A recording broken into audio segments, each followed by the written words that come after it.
pembunuhan terhadap Vina dan Eki yang terjadi pada 2016 lalu kembali mencuat. Kedua korban dianiaya oleh 11 orang pelaku dan ditinggalkan di jembatan Kepongpongan agar terlihat seolah terjadi kecelakaan.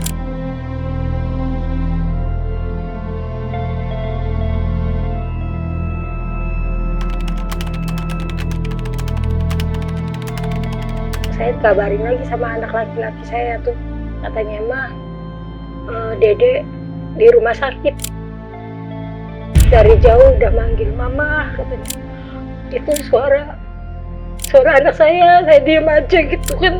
Terus masuk, dia peluk. Mama maafin Vina, katanya Vina belum bisa mati, mama bilang.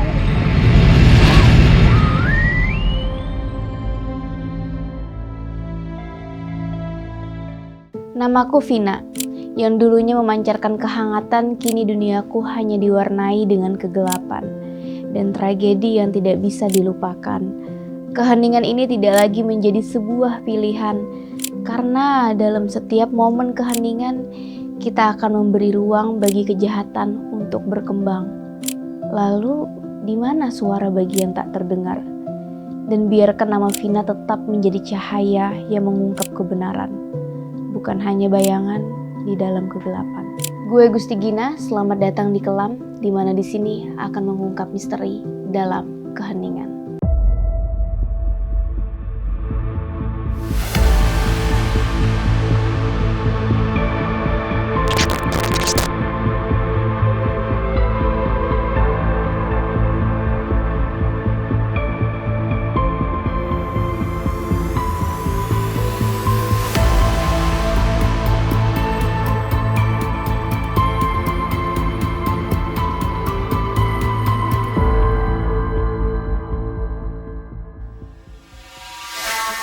Vina.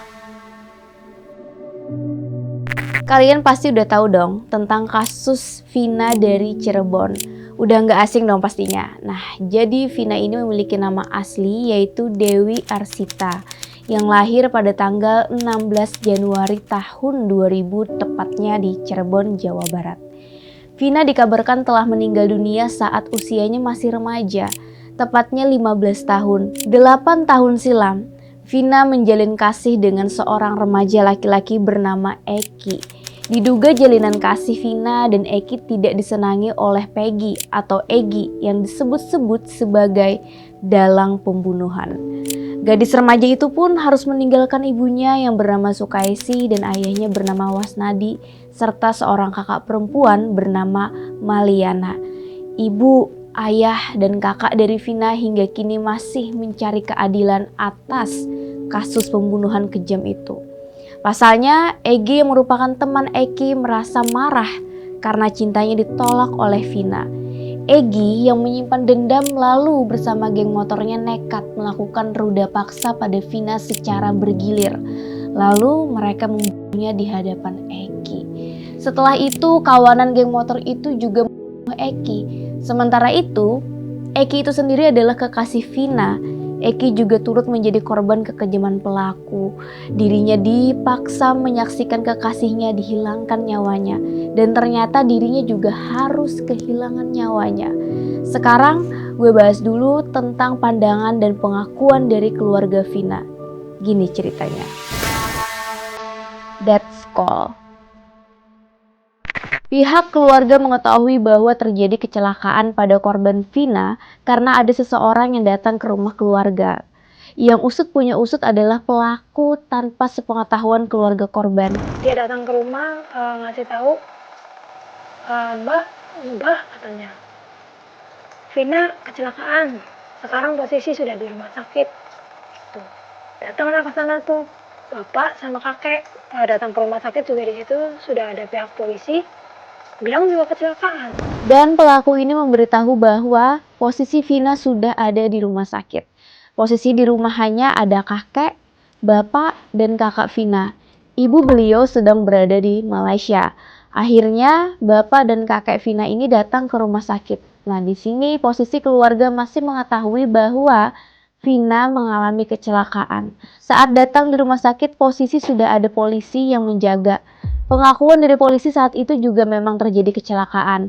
Akhirnya Bapak Vina mengecek dan ternyata teman Vina menyampaikan kalau meminta ayah Vina untuk mengambil HP Vina di Polres Talun.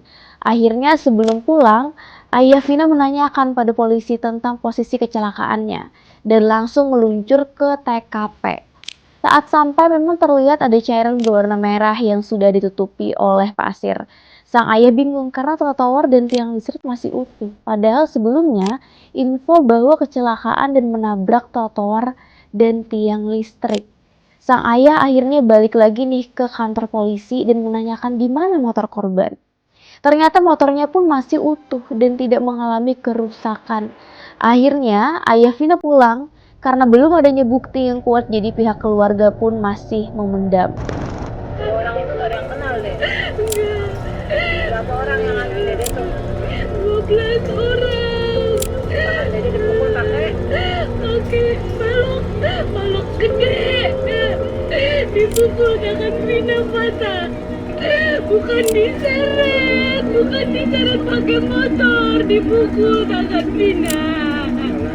Kepalanya sih dede, kepalanya kenapa diapain dede? Tadinya dibenturin. Kemana? Ke motor, terus ke aspal. Teman Vina dirasuki oleh Vina dan arwah Vina tidak mau keluar dan pergi sebelum ada yang disampaikan ke keluarga Vina. Akhirnya kakak dan ayah Vina pun ke rumah temannya Vina ini sekitar jam 1 malam. Setelah almarhum Vina menyampaikan pesannya, arwah yang merasuki temannya pun pergi dengan sendirinya. Dalam pesan yang disampaikan Vina, poinnya adalah bahwa Vina menyampaikan kematiannya bukan dikarenakan kecelakaan, tetapi ada sesuatu yang terjadi, yaitu penghilangan nyawa dan adanya ruda paksa. Setelah kakak korban merekam kejadian tersebut, akhirnya kakak Vina membawa rekaman tersebut ke kantor polisi dengan memberikan foto-foto bukti keadaan HP, rekaman dan juga foto motor. Barulah polisi bergerak pada saat itu. Akhirnya saat subuh polisi mencari informasi.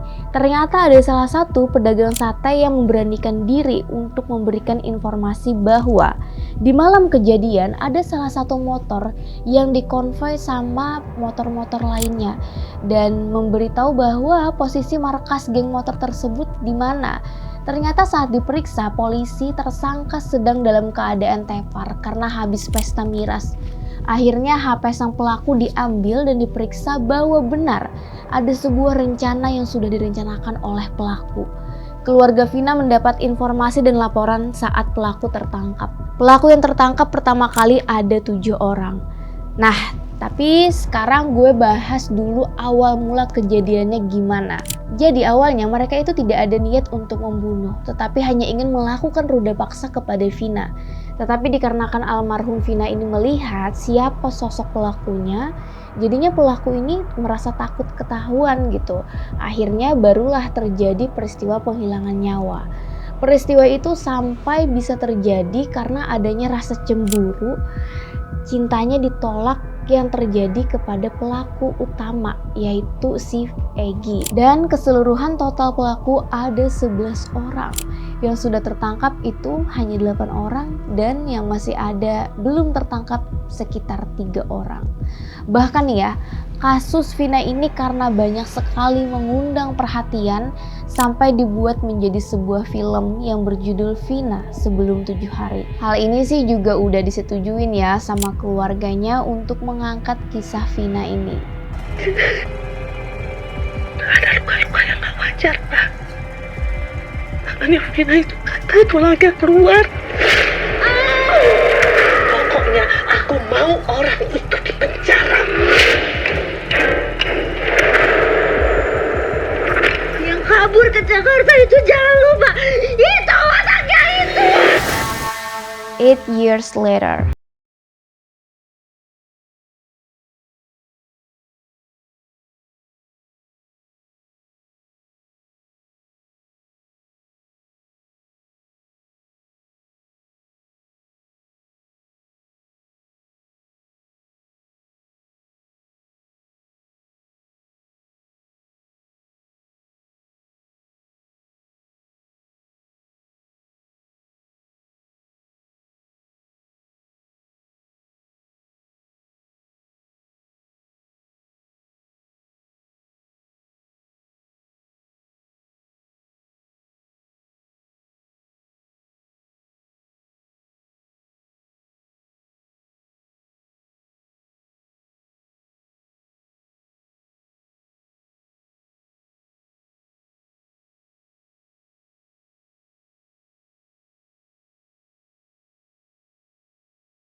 Peggy atau Peggy Setiawan, sebab menurut dia semasa hidupnya Vina tidak pernah bercerita soal Egy.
Pada pemohon, berdasarkan surat ketetapan nomor Estaf garing 90 garing 5 Romawi garing Res 124 garing 2024 garing Diskreskrimum tanggal 21 Mei 2004 atas nama Peggy Setiawan beserta surat yang berkaitan lainnya dinyatakan tidak sah dan batal demi hukum.